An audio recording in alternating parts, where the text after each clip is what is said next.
আমরা যখন এখান থেকে হেঁটে যাচ্ছিলাম তখনই দেখি আমাদের ম্যাচে পড়ে গেছে গেমিং হাসিব। আসসালামু আলাইকুম বড়বা। আমরা যখন গেমিং আসিফকে যখন সালাম দিয়ে নিচ্ছি ফেলছিলাম তখন দেখি পড়ে গেছে আমাদের ম্যাচের লোডেক্স। তার একটু পরে ঘটে যায় আমাদের সাথে সেই ফাইনাল ঘটনা, দেখি আমাদের ম্যাচে পড়ে গেছে বাংলাদেশ টপ 1।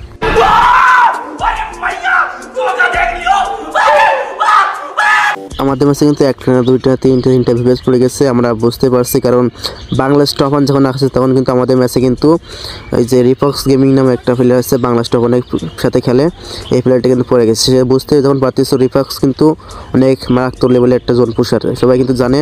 এই জন্য আর কি আমাদের জোন পুশারে আমরা মেডিকেটেড দিয়ে দিচ্ছি, এখানে দিয়ে এখান থেকে কিন্তু আমাদের একটা কাহিনী ঘটে যায়।